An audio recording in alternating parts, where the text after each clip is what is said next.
स्वागत करते हैं आज के इस वीडियो में।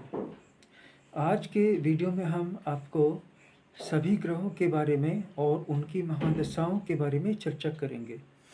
ये वीडियो आपके लिए बहुत ही यूज़फुल रहने वाला है क्योंकि इसमें आपके बहुत सारे सवालों के जवाब आपको मिलेंगे। इसलिए इस वीडियो को अंत तक देखिएगा और हमारे चैनल को सब्सक्राइब कर लीजिएगा। इस वीडियो को लाइक कर लीजिए। चलिए इस वीडियो को स्टार्ट करते हैं। हम सब क्या देखते हैं? ये जो पूरी ज़िंदगी है समस्याओं से भरी हुई नज़र आती है और समस्याओं के लिए समाधान भी कहीं पास नहीं होता है। कभी छिपा हुआ होता है, कभी इतना साफ खुली आंखों से नज़र आने वाला होता है कि सिर्फ इसीलिए उस पर दृष्टि नहीं जाती है कि इतनी आसानी से ये कैसे यहाँ मिल सकता है। जीवन की बहुत सारी समस्याओं का समाधान बिल्कुल पास में होता है और आसान होता है, तो आसान होने के कारण उस पर यकीन नहीं होता है। अब हम इसके बारे में दूसरे दृष्टिकोण से देखेंगे कि कई बार जब हम समस्याओं का समाधान निकालते निकालते, चाहे वो सूर्य से संबंधित समस्याएं हों, चंद्रमा से संबंधित समस्याएं हों, मंगल या बुध से संबंधित समस्याएं हों, शनि राहु केतु इत्यादि ग्रहों से समस्याएं जुड़ी हुई हों, तब हमें इस बात का यकीन हो जाता है कि अब हमने सभी प्रॉब्लम्स को जीत लिया है, फ्यूचर में आने वाली प्रॉब्लम्स को भी हम देख लेंगे।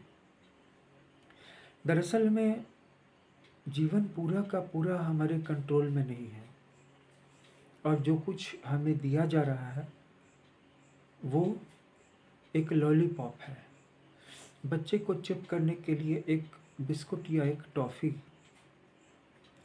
क्योंकि समानांतर रूप से टाइम के पास ऐसे प्लान्स होते हैं जिसमें कि वो कंप्लीटली हमारे डिस्ट्रक्शन की तैयारी कर रहा होता है। सुनने में ये बात बहुत कठोर है और कोई भी एस्ट्रोलॉजर आपको ये बात इतने स्पष्ट रूप से बताएगा नहीं। इसका कारण क्या है? इसका कारण ये नहीं है कि हम अपने सभी बुरे कर्मों के फल को टालते चले जा रहे हैं। वो एक छोटा सा कारण है, छोटी सी वजह है कि क्यों अचानक से एक ऐसे कॉर्नर से दुख आ जाता है, एक ऐसे फ्रंट पे चैलेंज आ जाता है जो लगभग हमें मिटा देता है। ये वजह नहीं है कि हम अपने सभी दुखों को टाल रहे थे या भविष्य से सुख पहले ही उठा करके उनको कंज्यूम कर रहे थे। एक जो सबसे बड़ी वजह यह है कि हम जहाँ पे हैं वहीं पे कंफर्ट जोन में सेटल्ड हो गए हैं। अपने आप के साथ कभी भी सेटिस्फाइड नहीं होना है, अपने आप के साथ कभी भी कंफर्ट जोन में सेटल्ड नहीं होना है। हमेशा रिस्क की ओर जाना है, हमेशा खुली जगह की ओर जाना है। कभी भी आराम करने की ओर नज़र नहीं हो, कभी भी आराम करने की ओर आपके कदम न मुड़ें। हमेशा वहाँ जाइए जहाँ पे चैलेंजेज है, जहाँ पे रिस्क हैं, जहाँ चुनौतियाँ हैं, जहाँ दुख है, जहाँ प्रॉब्लम्स है, जहाँ स्ट्रगल्स हैं। वैसे भी वो चैलेंजेज आएंगे, वैसे भी वो दुख आएंगे। अगर आप आगे भी बढ़ जाएंगे तो इसका ये मतलब नहीं कि आप अपने हिस्से से ज़्यादा का दुख उठा लेंगे। लेकिन जब आप खुद ही आगे बढ़ करके अपने आप को कंफर्ट जोन से बाहर निकाल करके दुखों को चुनते हैं तो इसमें एक फ़ायदा होता है कि ये दुख तब आपके लिए उतने दुखप्रद नहीं रह जाते, इतने दुखपूर्ण नहीं रह जाते और ऐसे स्थिति में आपकी जीवात्मा तेजी से विकास करती है। अब हम महादशा का उदाहरण लेंगे। उदाहरण के लिए किसी की जन्म कुंडली में सिंह लग्न है। मान लीजिए कि उसकी राशि सिंह है और लग्न भी सिंह है और सूर्य भी उसी सिंह राशि में है। तो ऐसे व्यक्ति के लिए गंतव्य एक होगा, जाने का तरीका एक होगा और उसका जो व्यवहार है, उसके जो संस्कार हैं वो भी पूरी ज़िंदगी, पूरी उम्र एक जैसे आपको मिलेंगे। वहीं अगर उसकी राशि मीन है, लग्न मिथुन है और सूर्य भी कन्या या धनु राशि में है, तो ऐसा व्यक्ति आज कुछ और है, कल कुछ और होगा, फिर परसों कुछ और होगा। न सिर्फ उसके लक्ष्य बदलते जाएंगे बल्कि उसके कार्य करने का तरीका भी बदलता जाएगा, उसका बिहेवियर भी बदल जाएगा। किसी दिन वह बहुत रिस्पेक्ट देगा और किसी दिन एकदम से इंसोलेंट हो जाएगा, ढीठ हो जाएगा, बोल्ड हो जाएगा और यहाँ तक कि सबसे लड़ाई भी कर लेगा। कहा नहीं जा सकता है, क्योंकि ऐसा व्यक्ति जो खुद वह है उससे संतुष्ट नहीं है और उसके पास सेल्फ कंट्रोल नाम की, सेल्फ डिसिप्लिन नाम की कोई चीज़ है नहीं। तो ऐसा व्यक्ति दूसरों के जैसा बनने की कोशिश कर रहा है। जब तक वह अपने जैसा था उसको सफलता नहीं मिली। अब उसकी आस्था अपने आप से उठ गई। अब वह किसी और के जैसा बनने की कोशिश करेगा, फिर उसके अगले दिन किसी और के जैसा बनने की कोशिश करेगा और उसका पूरा जीवन एक मिक्सचर बन जाएगा जिसका कि कोई यूज नहीं होगा। उसके पास कोई भी एक स्किल, कोई भी एक ट्रेनिंग, कोई भी एक्सपीरियंस पूरा नहीं होगा, वह किसी के काम का नहीं होगा। तो ऐसा व्यक्ति सरवाइव कैसे करेगा? ऐसा व्यक्ति अपने परिवार के लोगों के बीच में, उनकी कमजोरियों के बीच में, उनकी कमजोरियों को एक्सप्लॉइट करके सरवाइव करेगा। जैसे कि ऐसा व्यक्ति अपनी स्टूडेंट लाइफ में कुछ भी नहीं पढ़ाई करेगा, किसी कंपटीशन की परीक्षा में बैठेगा ही नहीं, कोई छोटा प्राइवेट जॉब भी खोजने नहीं जाएगा, कोई बिजनेस भी नहीं करेगा, जहाँ तक अपने माँ बाप पर निर्भर रह सकता है रहेगा और इसकी इंतहा कर देगा, इसकी पराकाष्ठा कर देगा। इसके बाद फिर वह अपनी मैरिड लाइफ में भी डिपेंड रहेगा, सब्टल रूप से रहेगा। अगर स्त्री है तो पति पे रहेगी, अगर पति है तो पत्नी पे रहेगा। फिर वह अपने बच्चों पे डिपेंड होने की कोशिश करेगा और जहाँ जहाँ उनकी कमजोरियाँ आएंगी वहाँ वहाँ पे वह अपनी टांग अड़ाएगा, वहाँ वहाँ पे वह अपनी उंगली करेगा और लोगों के इमोशंस को मैनिपुलेट करेगा, लोगों के विल पावर को डाइवर्ट करेगा और सीधे या उल्टे तरीक़ों से उनको कंट्रोल करने की कोशिश करेगा और इसमें उसे बड़ा गर्व होगा। लेकिन गर्व करने जैसी कोई बात नहीं है, क्योंकि सिवाय लोगों को धोखा देने के, अपना उल्लू सीधा करने की और मैनिपुलेशन की वो कुछ कर सकता भी नहीं है।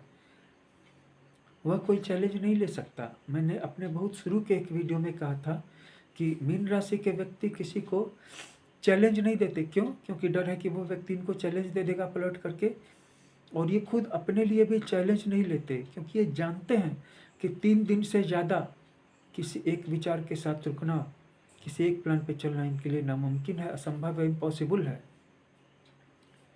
तो यहाँ तक हमने क्या समझा? यहाँ तक हमने ये समझा कि एक ऐसा व्यक्ति है जिसका सिंह लग्न है, सिंह राशि है और सौर लग्न भी सिंह ही है, लियो ही है। ऐसा व्यक्ति अपने काम करने के तौर तरीकों में, बिहेवियर में, डेकोरम में, संस्कारों में और गोल में एक रहेगा। फिर चाहे गोल ना मिले, ना सही, लेकिन ना तो अपना संस्कार बदलेगा, ना व्यवहार बदलेगा। अगर किसी को रिस्पेक्ट देता था तो रिस्पेक्ट ही देता रहेगा, अगर किसी की रिस्पेक्ट नहीं देता तो फिर किसी की रिस्पेक्ट कभी नहीं करेगा। जो है जैसा है एक ही जैसा रहेगा। और वहीं पर द्विस्वभाव लग्न राशियों, मून राशियों, सन साइंस वाले व्यक्ति कभी किसी की रिस्पेक्ट करेंगे ये सोच करके कि इससे मुझे बड़ी मदद मिलेगी या अच्छे सजेशंस मिलेंगे, या ये सोच करके कि मैं इस व्यक्ति को मैनिपुलेट कर पाऊंगा। उनका ध्यान लोगों के मैनिपुलेशन पर ही रहता है। जितनी भी द्विस्वभाव वाली राशियाँ हैं इसमें सबसे ज़्यादा सशक्त राशि कन्या है, क्योंकि कन्या राशि द्विस्वभाव राशि होते हुए भी एक बलवान राशि है और यह लोगों की भरपूर मदद करने की चेष्टा करती है। ठीक तुला राशि की तरह तुला राशि भी लोगों की भरपूर मदद करने की कोशिश करती है, लेकिन आखिर में अपना स्वार्थ होता है। आखिर में उनका मैं और मेरापन ये कहीं नहीं जाता है। लेकिन फिर भी तुला राशि कन्या की तुलना में अधिक दृढ़ राशि है। क्यों? क्योंकि कन्या राशि द्विस्वभाव है। कन्या राशि उस वर्ग में भी शामिल है जिसमें मिथुन, धनु और मीन जैसी राशियां शामिल हैं, लेकिन तुला राशि एक सशक्त राशि है क्योंकि तुला राशि वायु तत्व वाले ग्रुप में है, जिसमें मिथुन जैसी इंटेलिजेंट राशि और कुंभ जैसी स्थिर दृढ़ निश्चयी राशि शामिल है। और तुला तो एक डायनेमिक चर राशि है जो any time all the time active रहती है, सोचती नहीं है, सीधे एक्शन लेती है, ठीक मेष राशि की तरह। तो अंतर तुरंत आते हैं, और इस सब के बीच में यानी कि लोगों के चरित्र के बीच में उनके पीछे उनका भाग्य गहराई से उनको दिखता है। और जो व्यक्ति मैनिपुलेट करते हैं, स्ट्रगल नहीं करते, कम से कम वो सरेंडर भी कर देते नियति के सामने, लाइफ के सामने, कि जो है जैसा है, अब मैं हार चुका हूँ, अब मैं इसे बदल नहीं सकता, मैं अपने आप को भी नहीं बदल सकता, मैं देख चुका हूँ, तो कुछ अच्छा होता। लेकिन वो सरेंडर भी तो नहीं करते, वो लास्ट मोमेंट तक मैनिपुलेट करते हैं लोगों को, और ऐसे लोगों को आप भली भांति पहचानते होंगे। तो इस कंडीशन में जो टाइम है अपना काम करता रहता है, और टाइम का पर्पस क्या है? हर एक व्यक्ति को उसके भले के लिए बदलना। और जो भी व्यक्ति अपने पास्ट से चिपके हुए हैं या अपने गोल से चिपके हुए हैं और गलत कीमत चुका करके, दूसरे लोगों की बलि चढ़ा करके, दूसरे लोगों के साथ छल करके, इमोशनली ब्लैकमेल करके उनसे अपना किसी भी तरह से उल्लू सीधा करते हैं, ऐसे व्यक्तियों को टाइम अपनी पूरी एनर्जी लगा करके एक समय में बदल देता है। अगर वो उस बदलाव के साथ अपने आप को एडजस्ट कर पाए, आत्मसात कर पाए, तो बच जाते हैं। अगर नहीं कर पाए तो ये उनका परमानेंट अंत होता है। आप खुद ही अपने आप को देख लीजिए कि आप क्या कर रहे हैं। और मैं फिर कहूँगा कि इस तरह के किसी भी आकस्मिक संकट से, आपदा से, विपदा से, जिसमें कि खुद टाइम ही आपके खिलाफ तैयारी कर रहा है, बचने का बस एक ही उपाय है। अगर जीवन में छोटी सी भी खुशी, छोटी सी भी उपलब्धि प्राप्त हो गई है, उसको लेकर के बैठ करके संतुष्ट मत हो जाइए, उसको लेकर के आराम करने मत चले जाइए, क्योंकि ये बहुत ही छोटी सी उपलब्धि होगी। उपलब्धि आए, उसको किनारे कीजिए और आगे बढ़ जाइए। निश्चिंत मत हो जाइए, कंफर्ट जोन में रहने की आदत छोड़ दीजिए। आगे बढ़ करके संकटों का, प्रॉब्लम्स का, चुनौतियों का, परीक्षाओं का और दुखों का चुनाव कीजिए, क्योंकि जो भी होना था वो तो वैसे भी होना ही था। अगर आप आगे भी बढ़ जाएंगे तो भी उतना ही ले पाएंगे जितना आपके हिस्से का दुख है, जितना आपके हिस्से की परीक्षा है। लेकिन उससे भागेंगे तो वो आपको मटियामेट कर देगा, पूरी तरह से डेसिमेट कर देगा, पूरी तरह से परमानेंटली आपको इरेज कर देगा। और अगर आगे बढ़ के खुशी खुशी उसको स्वीकार करेंगे तो वो दुख आपके लिए दुख नहीं रह जाएंगे, वो आपके लिए ट्रांसफॉर्मेशन बन जाएगी, जिसके बाद एक नए व्यक्तित्व का जन्म होगा, जो वही होगा बल्कि उससे भी बियॉन्ड का होगा, उससे भी ग्रेट होगा, जो आपने सपना देखा था, जिसकी तलाश आप दूसरों में कर रहे थे, दूसरों के जैसा बनना चाह रहे थे, लेकिन वो तो आप ही थे।